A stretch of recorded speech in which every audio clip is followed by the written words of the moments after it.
The real reason people betray their friends, and how to spot it. Betrayal feels dramatic in movies. A secret exposed, a knife in the dark, a shocking twist. But in real life, betrayal is rarely explosive. It is incremental. It is calculated. It is quiet. Most people don't wake up one morning and decide to destroy a friendship.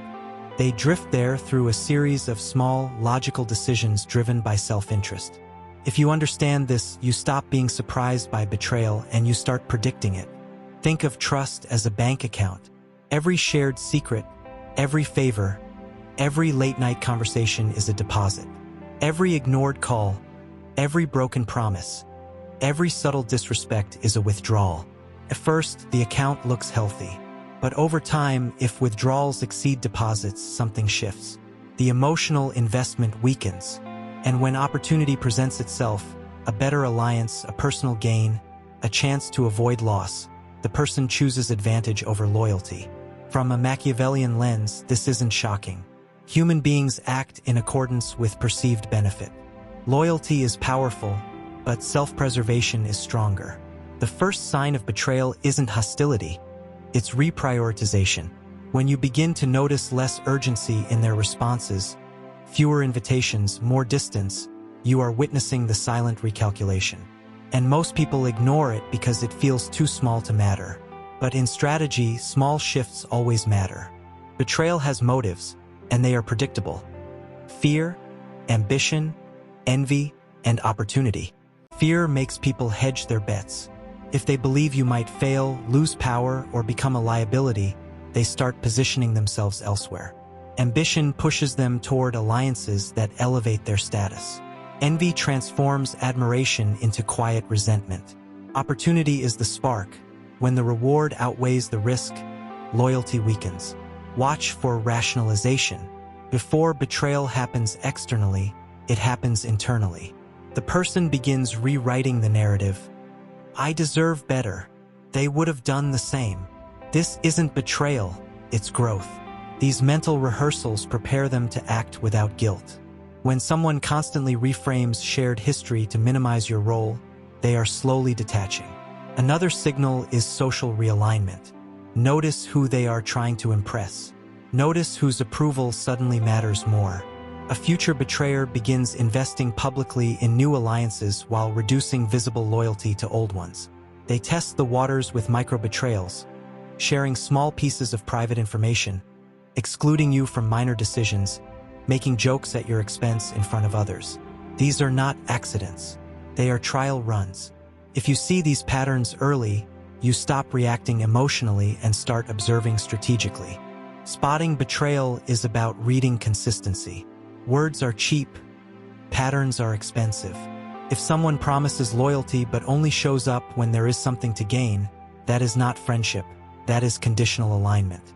True loyalty survives inconvenience. Conditional loyalty disappears when benefit disappears. Pay attention to attention itself. Where someone places their time and energy reveals their true priorities. If you used to be consulted and now you're informed after decisions are made, your influence is shrinking. If private conversations turn into group discussions without you, your strategic value is being reassessed. Another red flag is leveraged generosity. Some people give not out of kindness but to create obligation. Later, that obligation becomes pressure. After everything I did for you, this is not generosity, it's positioning. When kindness starts to feel like debt, you are being managed, not valued. Also watch how they respond to confrontation. Do they clarify and reassure? Or do they deflect, mock, or accuse you of paranoia? Defensive overreaction often reveals internal guilt. The person who has nothing to hide usually doesn't need to distort reality. Patterns reveal intention, and intention predicts action. Once you recognize the signs, the worst thing you can do is panic. Emotion clouds strategy. Instead, decide your objective, repair, contain, or exit. Not every suspected betrayal requires destruction. Sometimes clarity repairs things, but clarity must be structured. If you choose repair, require measurable change. Not apologies, adjustments. Observe whether behavior aligns with words over time. If you choose containment, reduce exposure. Share less sensitive information. Limit joint responsibilities. Quietly secure your position. This is not paranoia. It is risk management. If exit becomes necessary, leave cleanly. Settle obligations. Communicate boundaries. Do not leave doors half open for someone who already showed willingness to compromise loyalty. Ambiguity invites manipulation. When confrontation happens, present observations, not accusations. I noticed this pattern. This changed. Facts force accountability. Emotional explosions invite counterattacks. Remember, strategy beats drama every time. Power isn't about dominance. It's about positioning yourself so betrayal cannot devastate you. Here's the uncomfortable truth. Sometimes betrayal is simply human nature under pressure. When survival, status, or security feels threatened, people revert to self-interest. That doesn't make it noble, but it makes it predictable. To protect yourself long-term, diversify your emotional investments. Do not build your entire support system around one person. Dependency increases vulnerability.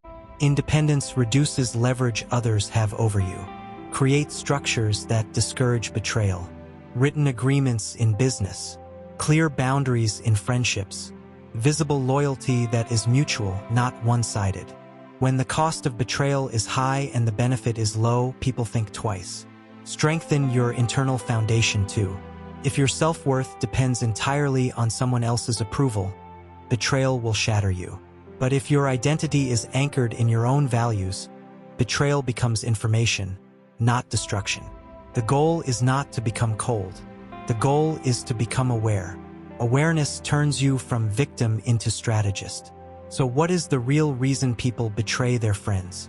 Self-interest recalculated under new circumstances.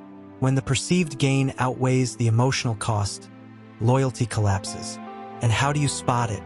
Watch the small shifts, the reduced effort, the narrative edits, the social realignments, the micro-breaches of trust. Betrayal whispers long before it screams.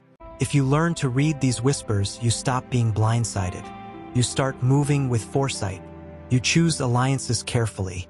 You protect information wisely. You invest loyalty where it is reciprocated, not just promised. If this perspective challenged the way you see friendships, like the video, comment below the subtlest red flag you've ever ignored. And subscribe if you want more deep dives into power, human nature, and strategy. Because in the next breakdown, we're exposing something even darker: how some people don't betray you by attacking you. They betray you by pretending to save you first. And once you understand that move, you'll never see help the same way again.